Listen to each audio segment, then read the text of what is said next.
Lantas pemirsa, benarkah ada WNI yang menjadi tentara bayaran asing di Ukraina? Untuk membahasnya telah bergabung bersama kami yaitu ada Bapak Sulaiman Ponto selaku Kepala Badan Intelijen Strategis TNI periode 2011 hingga 2013. Dan sebelumnya pemirsa, kami juga perlu informasi kepada Anda bahwa kami juga telah mengundang pihak dari Kementerian Luar Negeri, namun sampai dengan dialog ini berlangsung belum ada respon dari pihak Kementerian Luar Negeri. Nah, saya ingin ke Pak Sulaiman. Pak Sulaiman, menurut Pak Sulaiman mungkin nggak sih ada warga negara Indonesia yang jadi tentara bayaran untuk negara lain, dalam hal ini Ukraina? Memungkinkankah hal tersebut, Pak Sulaiman? Kemungkinan ada saja. Kan orang-orang kita itu senang ngadu nasib seperti itu. Jadi kalau kemungkinan itu bisa ada. Kemungkinan bisa ada. Itu karena apa, Pak? Memang biasanya kalau terjadi perang memang bisa untuk kemudian mengambil ini kan warga negara asing tentara atau seperti apa? bayaran. Kan dapat uang dia. Dapat uang, caranya gimana sih tentara bayaran ini direkrut? Tentara bayaran ini direkrut dari negara asing. Bagaimana negara asing tersebut mencoba untuk menggait orang-orang luar supaya menjadi tentara mereka? Biasanya dibuka pengumuman, kan dibutuhkan untuk tentara ini bayaran sekian. Nah, kalau orang yang merasa bayarannya cocok, dia nggak banyak pikir, daftar aja. Oke, tapi biasanya Pak Sulaiman tadi mungkin ada yang belum terjawab.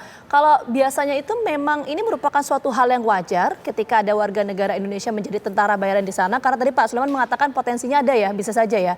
Itu memang suatu hal yang wajar atau bagaimana? Lah, kalau maksudnya yang wajar bagi kita, kalau dari kita keluar menjadi tentara bayaran itu kalau ketahuan itu bisa dicabut warga negaranya karena ada undang-undang. Untuk menjadi, jadi bukan tentara bayaran saja, kan dia menjadi tentara negara lain. Nah, tentara negara lain itu salah satunya tentara yang dibayar oleh negara itu untuk bertempur atas nama negara itu. Oke. Nah, Pak Sulaiman. Nah, kalau begitu, ada kemungkinan kalau ketahuan warga negaranya dicabut. Ya. Itu risikonya. Pak Sulaiman, tadi Pak Sulaiman mengatakan bisa saja melalui open recruitment, begitu dibuat pengumuman. Nah, apakah memungkinkan pengumuman tersebut tersebar dengan luas sehingga ada dugaan ya, dan juga ada pernyataan dari kedutaan Rusia yang menyebutkan ada 10 warga negara Indonesia yang menjadi tentara bayaran di sana. Nah, mereka itu apakah memang membuat open recruitment yang bisa tersebar kemana-mana atau mungkin mereka punya agen? Iyalah, bisa saja dibuka zaman sekarang, pakai email, pakai WA, pakai Twitter, pakai apa kan bisa. Nah, itu sangat mudah itu. Oke. Diumumkan begitu aja, tinggal siapa yang mau tertarik mendaftar kan. Itu sangat mudah. Oke, Pak Sulaiman, kalau tadi Pak Sulaiman kan menyampaikan ya Pak, kita ingin dalami dulu. Kok tadi kan menyampaikan bahwa mungkin saja itu bisa terjadi.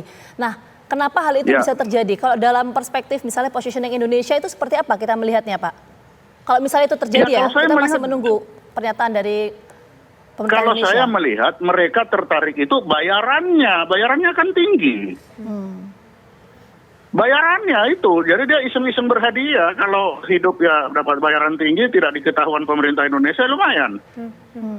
Nah, itu tapi kalau ketahuan, ya bisa hilang warga negaranya, ya itu risiko. Nah, itu bagaimana bisa? Kalaulah memang betul ada 10 warga negara Indonesia, 4 diantaranya dinyatakan sudah meninggal dunia berperang di sana.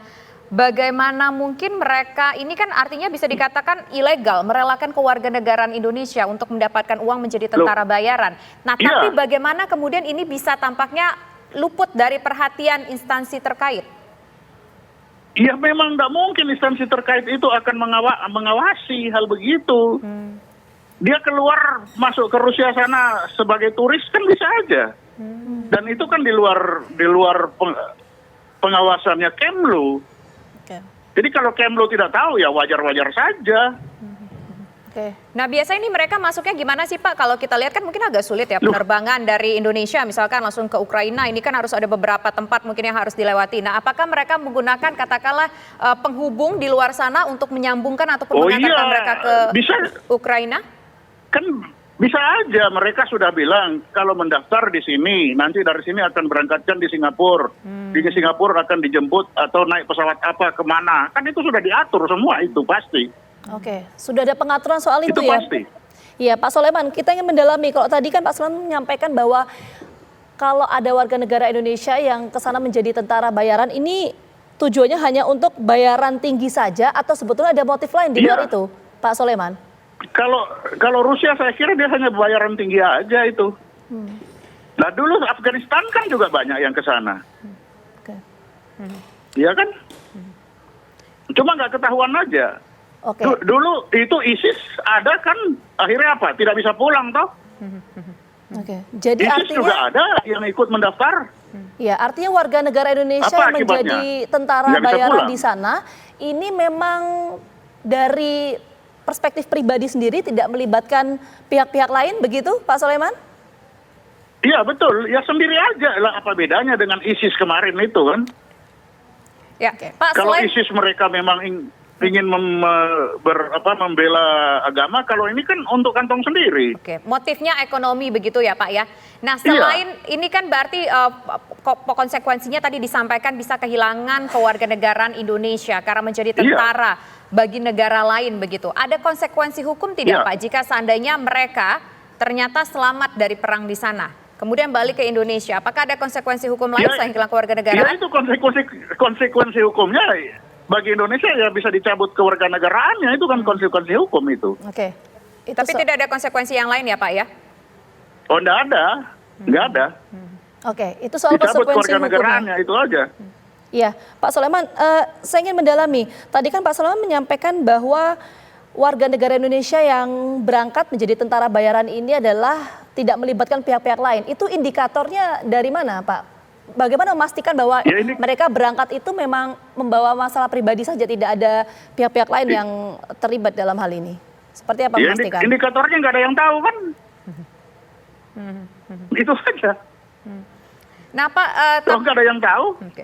Oke, ini berarti bisa kita katakan ini motifnya adalah dugaannya adalah motif ekonomi karena bayaran yang ditawarkan Iya. mungkin oleh Ukraina, meskipun juga disampaikan oleh Duta Besar Ukraina, tanyakan saja ke Rusia karena kita juga tidak tahu informasinya, mengeluarkan informasi tersebut adalah Rusia. Nah, selanjutnya bagaimana kemudian pemerintah Indonesia menyikapi soal ini? Apalagi diduga ada 4 yang sudah meninggal, Pak.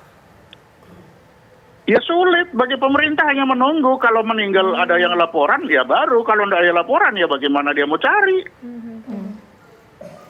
Oke. Pak, tapi Ya, kalau yang open recruitment kayak gini, apakah memang ini open recruitmentnya terbuka, ini memang akan dijadikan tentara atau mungkin ada cara lain begitu untuk menggait orang-orang di luar sana dengan bayaran tinggi, tapi sebetulnya pekerjaannya bukan menjadi tentara bayaran. Apakah mungkin ada hal-hal seperti itu yang mungkin saja terjadi, Pak? Ya bisa aja.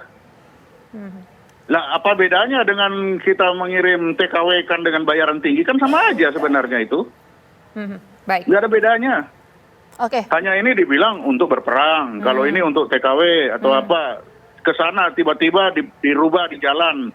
Tidak jadi itu. Bisa saja. Nanti ketahuan kalau dia susah, baru dia laporan ke KBRI. Baru ketahuan. Kalau dia senang, dia nggak laporan. Kan gitu. Baik. Oke, baik, terima kasih Itu. banyak.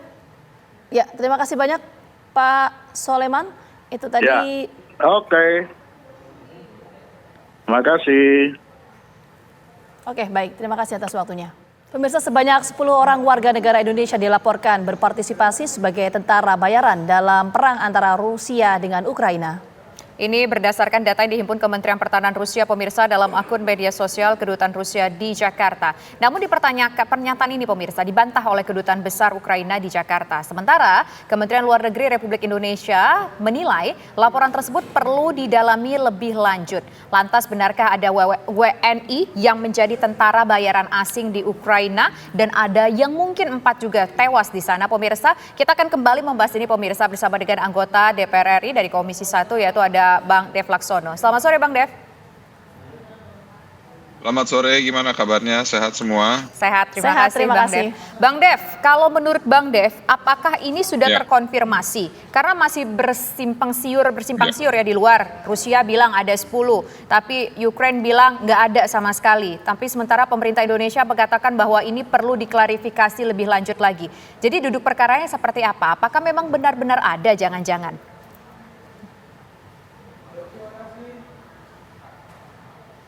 Bang Dev? Ya, jadi gini, sebelum kita membahas lebih jauh, lalu melakukan tuduhan sana-sini, ya itu pertama harus dikonfirmasi dulu apakah ada atau tidak, dan bila ada, buktinya mana, data-datanya, identifikasinya, mereka ada di mana. Jangan sembarangan menuduh tanpa memberikan data, apalagi ini mengatakan hal yang sangat serius. Ini ada WNI yang berperang di negara asing untuk negara lain. Itu udah karena itu pelanggarannya sudah berdobel-dobel, karena mereka itu dari mana, mereka mendapatkan pelatihannya atau peralatan perangnya itu dari siapa. Nah, itu semua adalah pelanggaran-pelanggaran yang berat. Dan bila mana tidak ada pembuktian, nah itu menjadi sebuah tuduhan yang serius, karena itu bisa dianggap menjadi sebuah fitnah gitu. Oke. Nah, Bang Dev, Ya tentu Ya. KBRI, baik KBRI kita di Kiev ataupun di Rusia bisa membantu mengidentifikasi dengan menanyakan data-datanya. Nah, datanya saya lihatnya itu dari media sosial. Rusia memberikan list ada sekitar 20 atau 30 negara yang ada prajurit-prajurit asingnya ataupun warga negaranya bertempur untuk Ukraine melawan Rusia. Di situ Amerika ada 1000-an, dari Prancis, dari mana gitu ya. Nah, itu kembali lagi sekarang buktinya apa gitu, bahwa ada 10 WNI yang bertempur di sana, karena jumlahnya kan akurat 10, terus 4 yang tewas. Nah, bila memang benar, ya pertama juga kita negara ada sedikit kewajiban juga untuk mengembalikan jenazah mereka dipulangkan. Nah, dan yang sisanya 6 itu harus dikembalikan, bila mana itu benar tentunya. Oke, Bang Dev, ini kan sekali lagi perlu konfirmasi ya. Tapi begini, Ya. Bang Dev kan sebagai anggota Komisi 1, kita tahu Komisi 1 merupakan mitra kerja dari Kementerian Luar Negeri. Sudah mempertanyakan mengenai data ini belum ke Kemenlu? Ya. Sebagai mitra dari Kemenlu? Ya, Kemlu, tapi Kemlu sendiri pun juga sudah bersikap menyatakan bahwa mereka tidak memiliki data apapun gitu. Jadi ya mungkin kalau memang sudah ada kepastian, Kemlu sudah memiliki info, ya mungkin bisa jadi bahan juga. Dan ini juga kita bisa membahas ini juga dengan BIN juga, dan juga dengan Kemhan dan juga Mabes TNI, ya, karena ya bila memang benar ada WNI berperang, berarti kan apakah mereka itu mantan anggota TNI kah, ataukah mungkin mereka juga Bang Dev, jadi Kemenlu aktif. menyampaikan tidak ada data soal itu ya? Pertanyaan. Bang Dev, jadi Kemenlu menyampaikan bahwa tidak ada data soal itu? Saya Atau bagaimana? Soal informasi yang kami dapatkan, Ya, itu Kemenlu saya pun masih juga dengarnya menindaklanjuti, masih mencari informasi juga. Ya, makanya saya pun juga dapat beritanya semua dari media sosial gitu, karena media sosial Kemlu di media ataupun di media sosial Kemlu mengatakan bahwa tidak ada informasi ataupun data bahwa ada warga Indonesia yang bertempur di wilayah Ukraine. Oke, Bang Dev tadi mengatakan kita butuh buktinya begitu ya, karena ini kan sejauh ini kita baru melihat dari media sosial dari Kedutaan Besar Rusia. Kita tahu juga bahwa setiap kedutaan pasti ada hubungan gitu dengan Komisi 1 sebagai bagian dari pertahanan. Ada rencanakah mungkin untuk berbincang atau meminta bukti, meminta klarifikasi dari Duta Besar Rusia di Indonesia untuk kita mencari tahu lagi soal ini benar atau tidaknya? Jangan sampai ini hanya belas saja sejumlah data, tapi kita kan butuh bukti benar atau enggaknya, Bang Dev. Iya, makanya itu untuk sebelum kita ke arah ke sana, kita serahkan dulu ke Kemlu, biar Kemlu bekerja, Kemlu menyampaikan data, karena dalam minggu ke depan ini Komisi 1 akan ada rapat kerja dengan Kemlu. Jadi mungkin nanti bisa jadi bahan dan jadi ada penjelasan dari Kemlu mengenai hal tersebut. Nah, Bang Dev, kalau misalkan dengan kondisi seperti ini, apakah memang sudah sesuatu yang sangat wajar sekali terjadi? Kita melihat di mana-mana dengan ada beberapa perang yang terjadi banyak, akhirnya warga negara tertentu ya memilih untuk menjadi tentara bayaran dengan bayaran yang mahal. Ya, gini, kan memang ada sejumlah lembaga-lembaga keamanan ya, lembaga pengamanan swasta gitu ya, yang ya kalau di Indonesia kayak lembaga-lembaga security gitu, tapi mereka itu merekrut tentara dan mereka melakukan pelatihan dan juga memberikan persenjataan untuk melakukan perlindungan kepada apakah itu perusahaan minyak lah, ataupun juga perusahaan-perusahaan asing, ataupun juga individu-individu asing yang sedang bertugas di luar negeri ataupun di daerah-daerah konflik, seperti kayak BlackRock gitu-gitu. Nah, itu memang ada, dan juga ada informasi ataupun juga indikasi para tentara bayaran inilah ya, yang mercenaries itu terlibat di konflik-konflik negara asing. Nah, itu kan pihak negara asing yang mungkin ada celah hukumnya ya. Nah, kalau di Indonesia kan jelas tidak boleh hal itu, tidak boleh terlibat di dalam institusi ataupun kegiatan-kegiatan tersebut. Jadi bila mana memang benar ada, nah itu ada pelanggaran. Itu kembali lagi saya katakan itu pelanggaran double, karena Indonesia tidak terlibat secara resmi di dalam konflik tersebut, dan juga Indonesia tidak mengizinkan warga negara kita untuk terlibat di dalam konflik-konflik ataupun berperan untuk negara lain. Oke, artinya selama ini sempat ada tidak sih, Bang Dev, sebetulnya warga negara Indonesia menjadi tentara bayaran di beberapa negara? Case seperti itu sempat ditemukan oleh Komisi 1 tidak? Sejauh ini sih belum ada. Kalau yang resmi tentara kita bertugas di negara asing itu seperti untuk peacekeeping operation, ada yang di Sudan, ada yang di Lebanon, ataupun di negara-negara lain ya.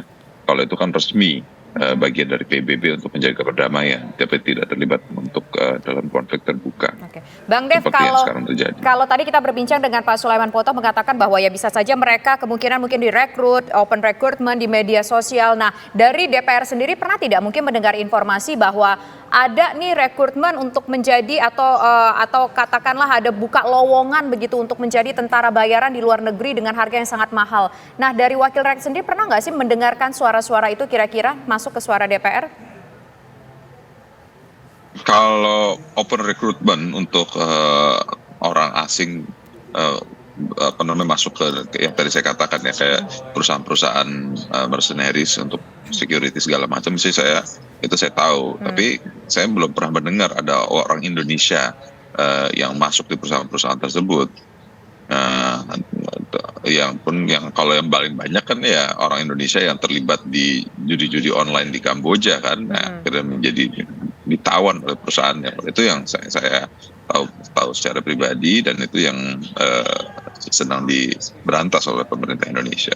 Baik, terima kasih Bang Dev Laksono selaku anggota Komisi 1 DPR RI atas waktunya bersama kami. Selamat sore. Baik, yuk selamat sore.